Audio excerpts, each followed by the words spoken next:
Good evening, wonderful human beings. So glad you're here. Thank you for being in this space with me. It's a beautiful day to be alive, and well, there's a lot happening in our world right now, but I think we have some choices to make about how we perceive that, how we receive that, and what we choose to do with it all.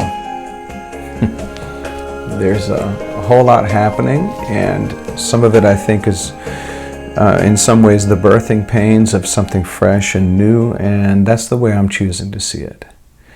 And I've never been, as I mentioned to you before, I've never been in a delivery room that was not messy. So here we go, working out everything that needs to be worked out.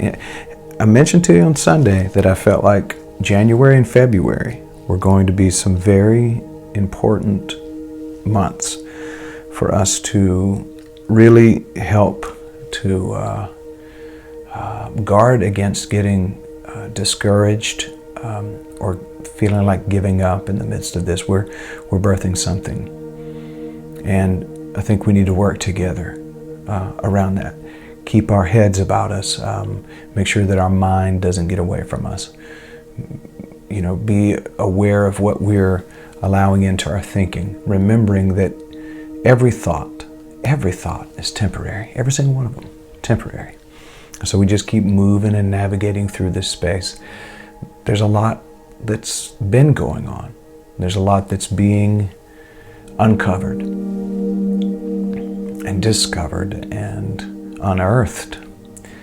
Some things that we don't like to see, and yet in some way there's some of these things we need to look at, we need to bring our attention to, so that we can do the work of healing it and maybe bringing us into a space of deliverance. I don't know.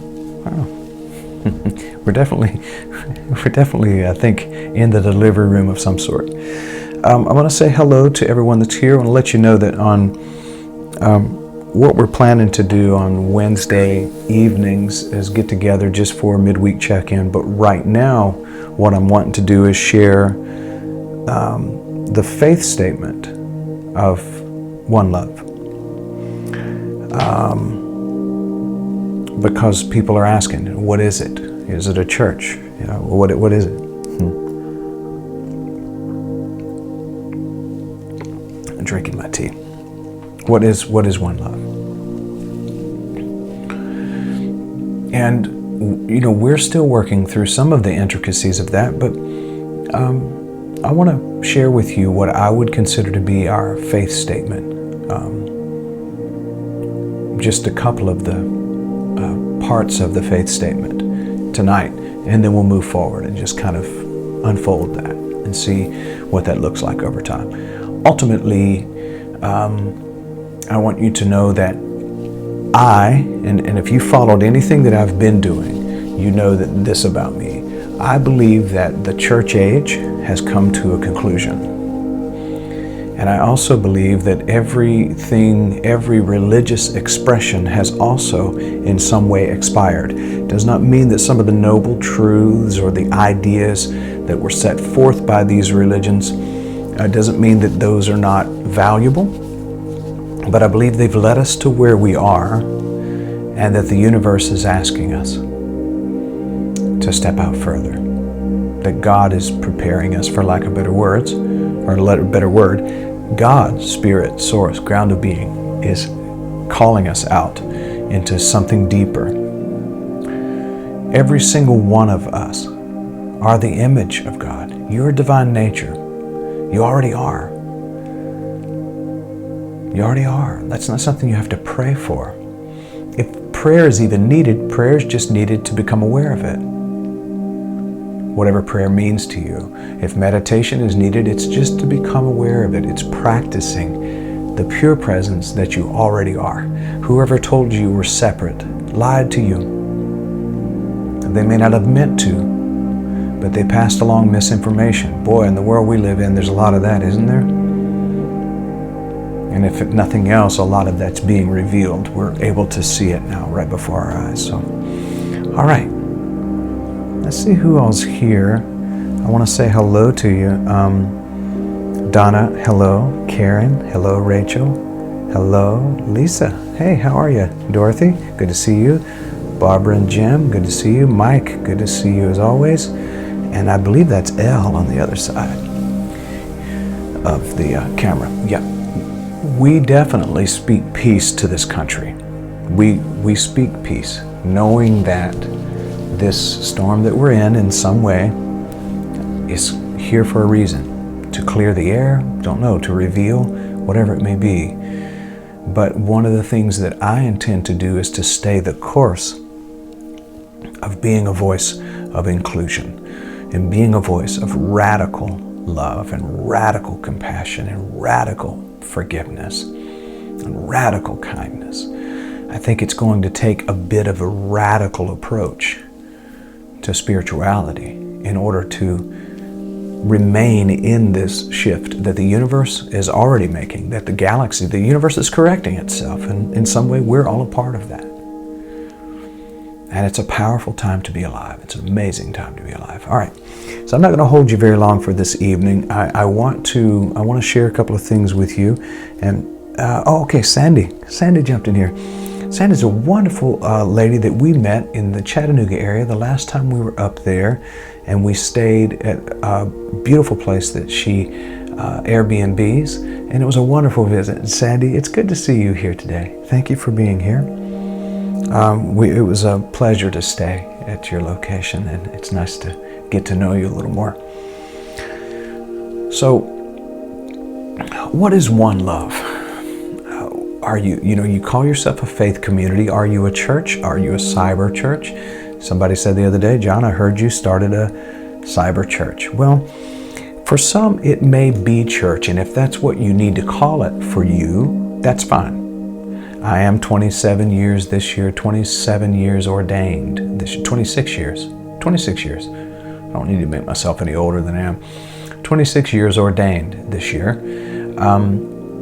I am the chaplain at Central State Hospital, which is a maximum security mental health facility. I have a theological degree, and I have been around a lot of preachers. I've carried the label of reverend, pastor, preacher, bishop, teacher, guru, sage. People have called me a variety of things, including heretic and false prophet.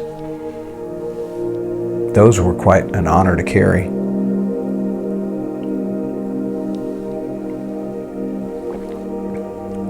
The truth is, at the end of the day, what I am matters far less than what we are as a community. We are one love. And let's look at statement number one.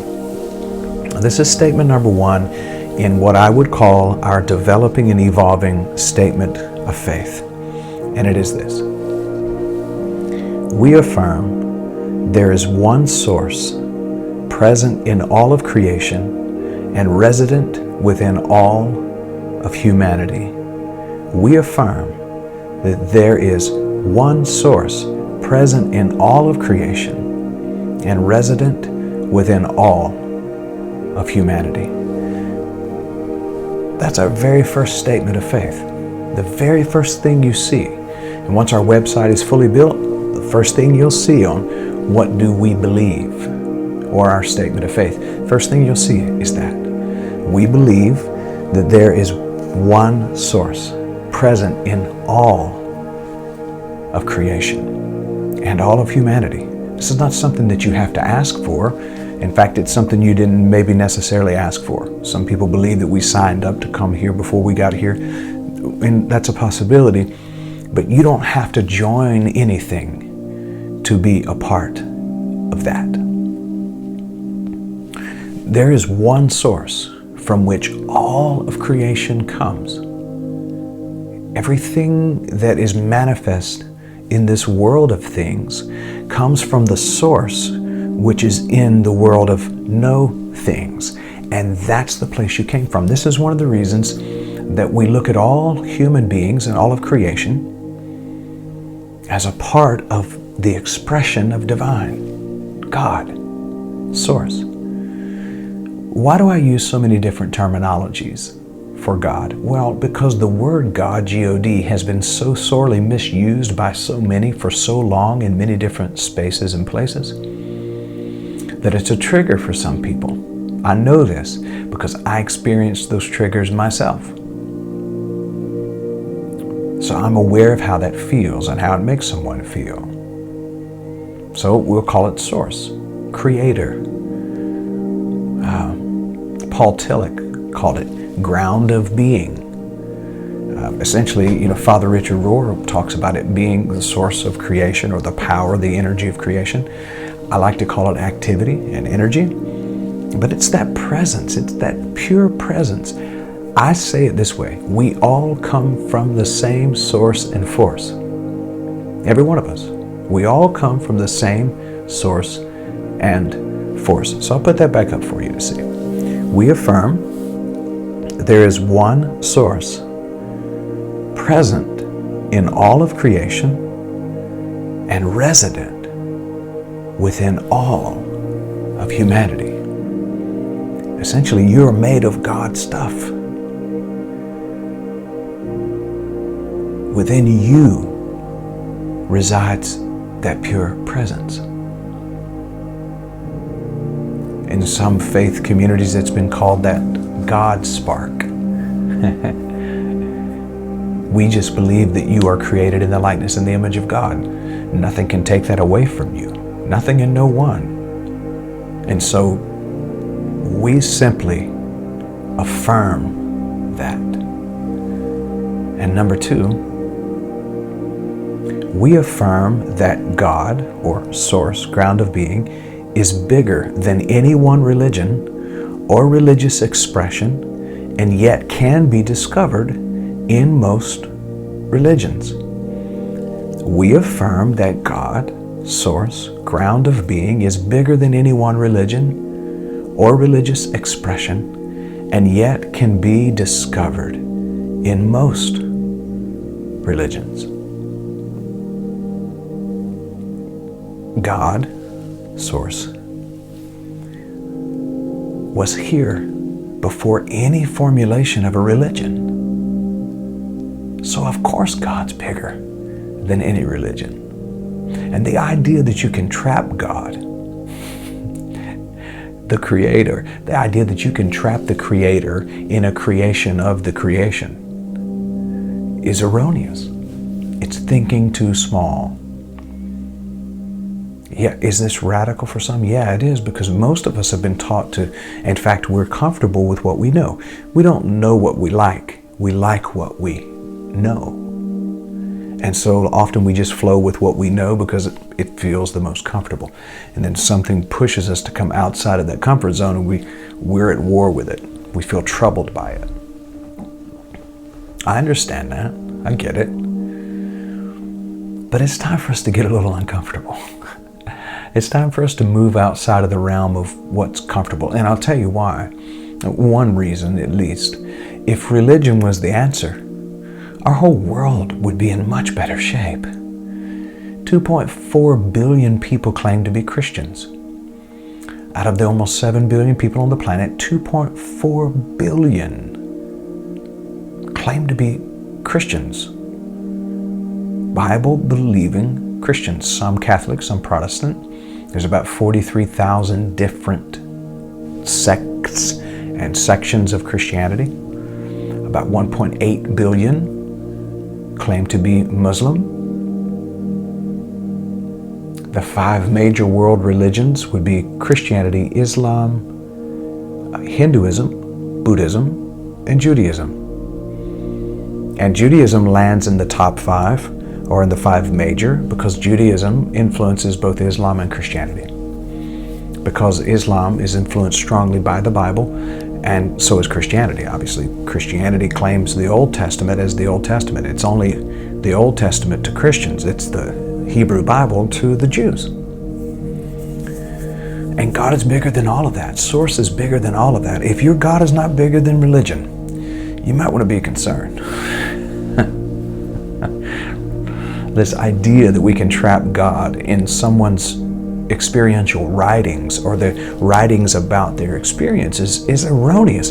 Think about that for just a moment. Allow the light to really come on in your soul as you think about just the logic around that. That we could confine God, from a Christian standpoint, we could confine God to 66 books if you're Protestant, 73 if you're Catholic, and we forgot about the Dead Sea Scrolls or just didn't know about them until just a few years ago, right? And the fact that we believe we can confine God or source into any collection of books, even the Bible itself says that if everything was written about Jesus even, if they had written it all down, that not enough books in the whole world could contain the information. And yet we think that we can confine God to a religion. See, what we believe here is that we should be led by God rather than trying to lead God. That we should be defined by God, source, divine, consciousness, all these different labels we use, that we should be defined by that presence rather than us trying to define that presence. And so our whole goal really is to surrender. We surrender to that presence. What is One Love? One Love is a place and a space where there's a lot of people who are we're on a faith journey. We're discovering pure presence. That's why it says that on our logo, discovering pure presence. It's a life of surrender, which is really a life of freedom. We're saying to God, creative force, source, again, whatever word you want to use, we're saying, lead us, guide us. We're going to follow.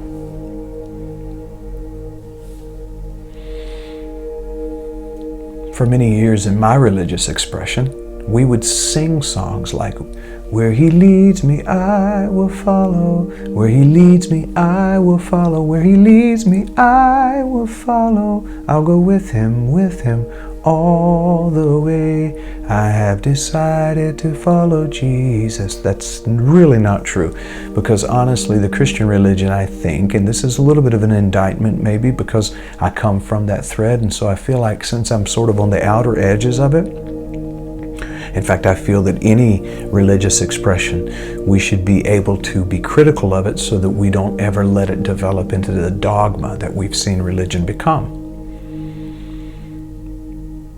I don't believe that the Christian religion follows Jesus.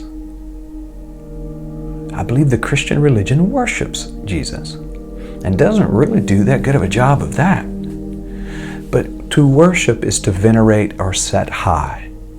You know, the whole idea of He is high and lifted up. The problem with that is that if He's high and lifted up and He's high enough and you're low, you can't follow Him. So you just look at Him. That's what we've been doing for millennia. We just look at Him. And I want to be like you. Even the scripture says, in Him we live and move and breathe and have our being. If there's no movement, we're dying. We're making no progress. If Christianity followed Jesus, our world would be in much better shape. And Jesus said, take up your cross and follow me. Most of us don't want the cross, or we're scared of the cross, and so we're not willing to take on responsibility, full responsibility for our divine nature, the Christ that you are, the Christ that I am. And so we remain in Christ-ness because we're not willing to be our Christedness and follow Jesus. So, our second, again, statement of faith, we affirm that God, source, ground of being, is bigger than any one religion or religious expression, and yet can be discovered in most religions. I have a deep appreciation for religions and study of world religions, and one of the reasons for that is because if you look at them, there's more similarities than there are differences. Way more in common than they are different. Maybe one day we'll start doing a study on world religions, not to convert to any particular religion, but so we know where they come from. What are their basic ideas? What are they teaching the world? Huh? When the Hindu people were approached by missionaries, the missionaries said, we've come to introduce you to Jesus. And one of the Hindu teachers said, you have? And they said, yeah. And he said, Jesus has been here with us for a long time. You've come to introduce us to somebody we already know?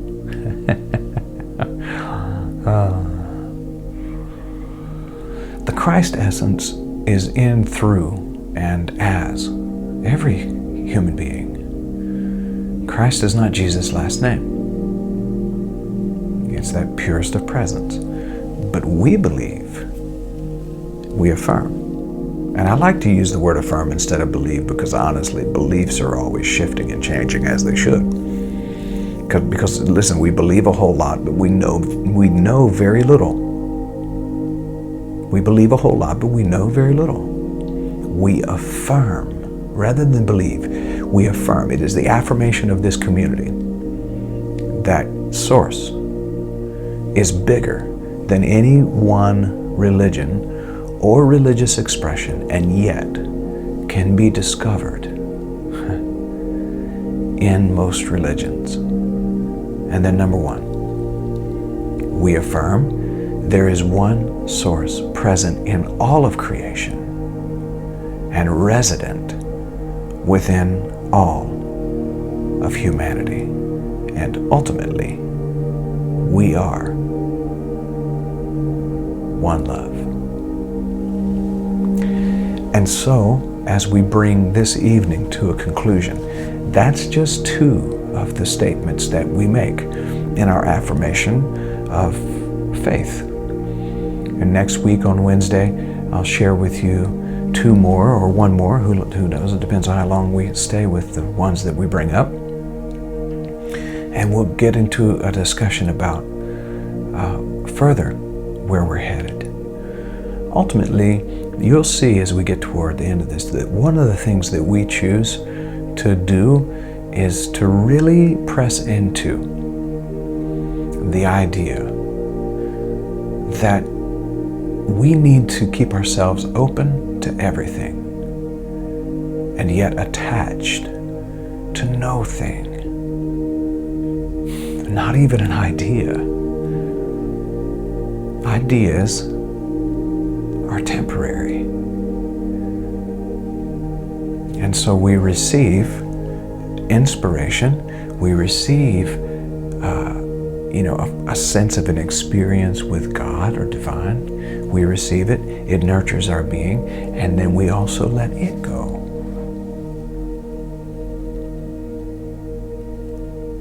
Anything that's true will stay with you, even when beliefs change. And so hold on to your beliefs very loosely, but surrender your whole being to truth. To truth. And I'm going to ask us to take a few moments, if we would, and we'll call this meditation, but prayer, and let's send out some really, really powerful vibes, powerful energy to our nation, and really to the whole world, because the world is watching America.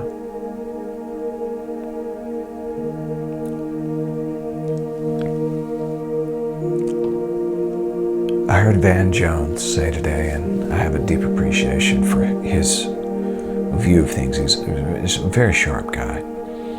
And he said, I wonder, is today the end of something? Like the sort of the big explosion, the end of something? Or is it the beginning of something worse?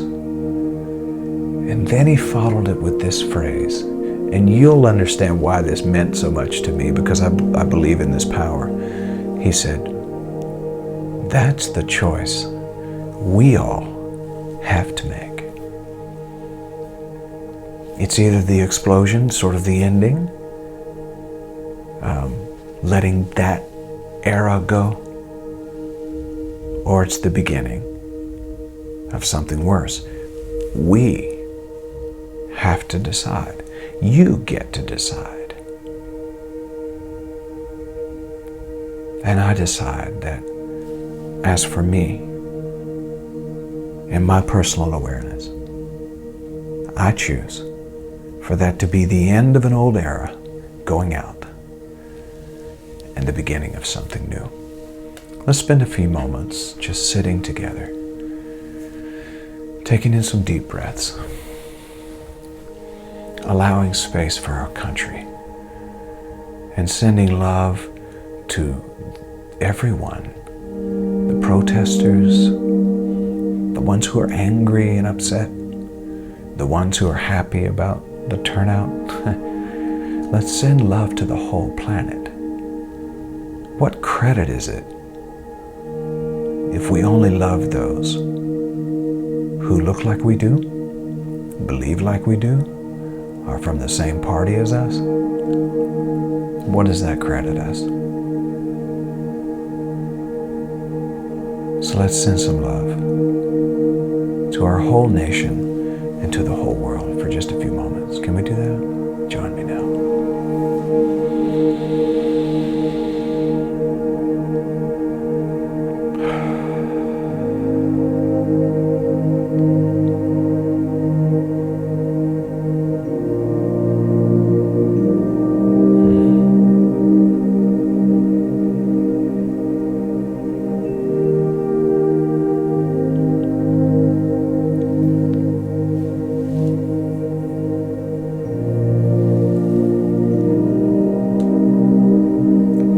We speak peace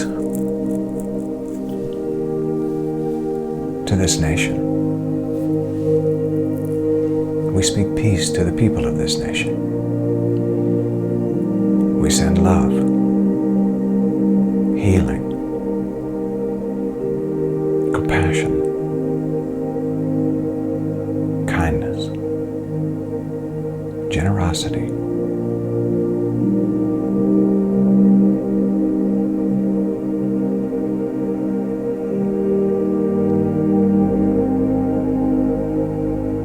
We choose to be like trees of righteousness, where we can even take in, we can breathe in the toxicity, but when we exhale, we send out oxygen, we send out life-giving energy, love, compassion, and peace.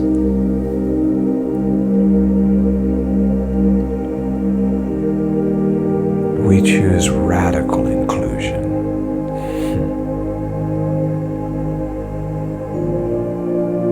Radical love, radical peace. We give that out to our world.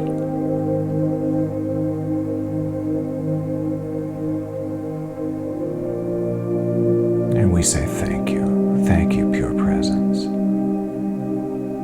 for giving us the peace that passes all understanding.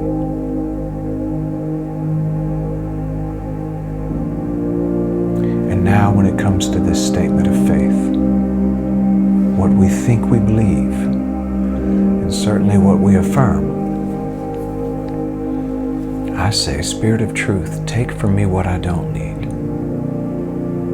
Bring to me what I do need. Every part of my being is surrendered. And so I let go. I surrender.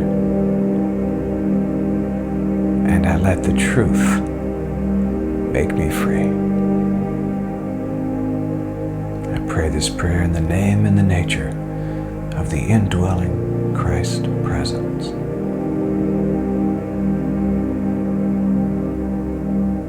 And so it is. And so it is. Thank you all for being here this evening for the midweek check-in. join us tomorrow. We will have our third meditation for this week. Remember to join us for Tuesday, Wednesday, Thursday of each week, 6:30 a.m. Eastern Standard Time.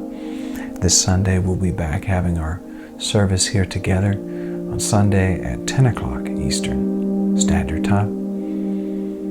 Much love to all of you. I sure appreciate you. Make it a great week. Listen, for those who want to give to our community, you can do that. The information is on the screen now.